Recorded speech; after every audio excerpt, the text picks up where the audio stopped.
stick 'em up, stick 'em up, stick 'em up, stick 'em up, stick 'em up, stick 'em up, stick 'em up, stick 'em up, stick 'em up, stick 'em up in the air. DJ Hurricane started off as part of Run DMC's entourage in the mid-1980s.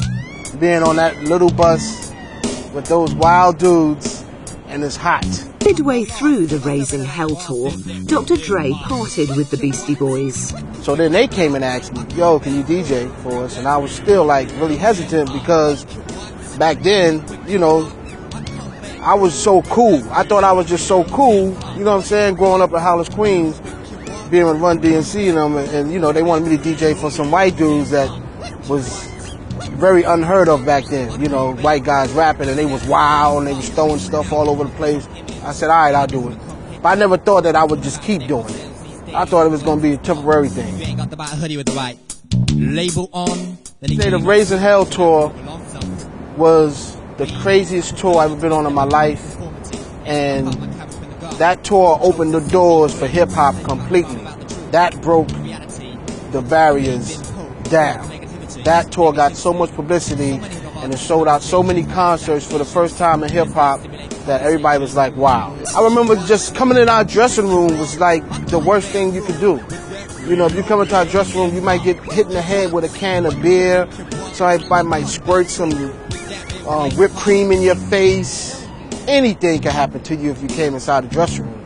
Anything. I remember first going overseas and people knowing who I was.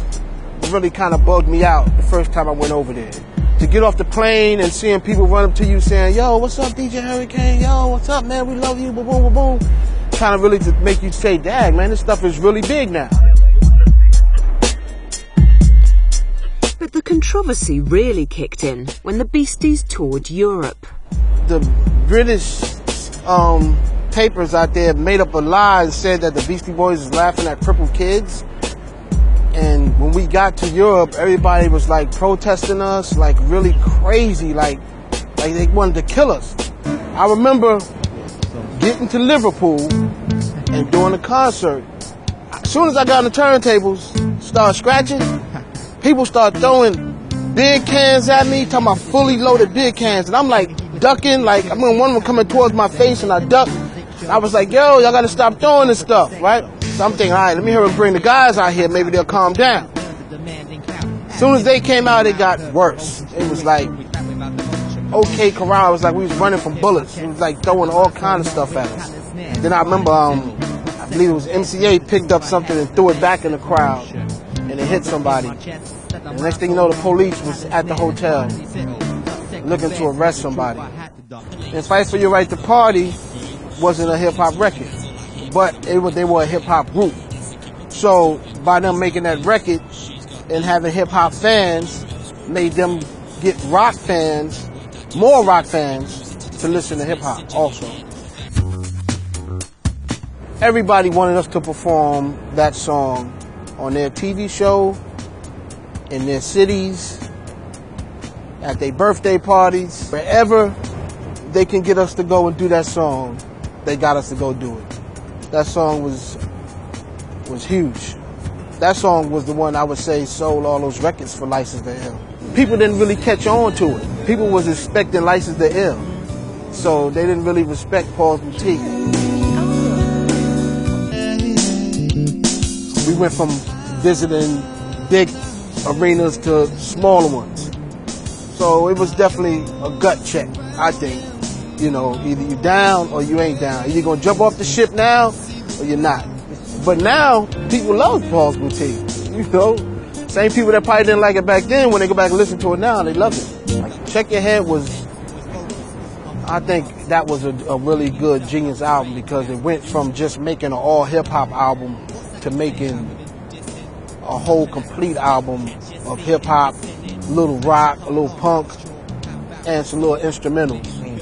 The response to Check Your Head was incredible. People loved it. People loved to see instruments. Like when you came to the show and Check Your Head, I mean, it was never done before. Nowadays you see people like Limp Bizkit and other rock bands trying to do what we did back then, which was pick up instruments, scratching, with the instruments, rapping with instruments, and putting it all together in one type of, on one plate. To me, that was like my favorite Ill Communication, because the tours that we did on Ill Communication, the way we used to rock the crowd when we did Sabotage and Sure Shot and those songs like that, I mean, the crowds used to go so crazy from the shows we used to do. I mean, I wish I had some of them on video. It was just phenomenal. That was a hot year. Although the Beasties were extremely successful, not everyone associated with the band was happy. I would say the reason why I parted was because it was like the Beastie Boys would work like every 5-6 years. And for me, you know, I got a family. I need to be constantly working. And, you know, it wasn't really benefiting me and my family to like work every 5 years. I remember like several times I'd be up there and like, you know, wouldn't even really be into it as much as I used to be into it. Financially, I felt like I should have been getting more than what I was getting. You know, like if you go to work and you're not happy with how much money you're making, when you at work, you're not going to be happy. You know what I mean? It don't matter what kind of job you're doing. If you go to work and you're like, man, I should be making some more money than I'm making, then you're not going to be all the way concentrating all the way there.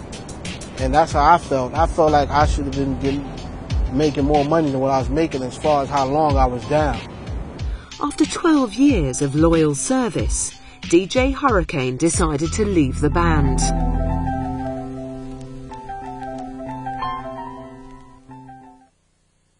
Mike D is the dude that, you know, he's the guy that when the mic comes on, he wants to be the dude to be talking. He wants to take care of all the business part of everything. He wants to be the spoken dude of the group.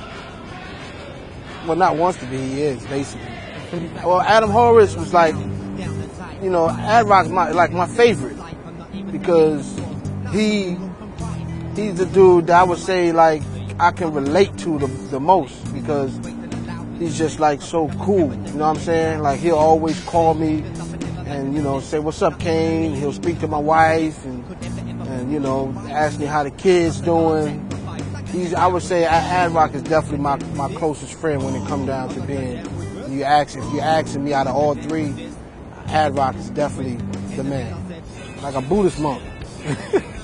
Like you can't really do nothing around him that he's gonna think is wrong. Without him like, yo dude, man, you should stop. Or yo dude, that ain't cool.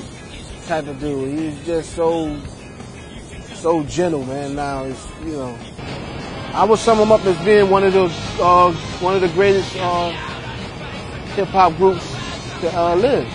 You know, definitely one of the top. Stick 'em up.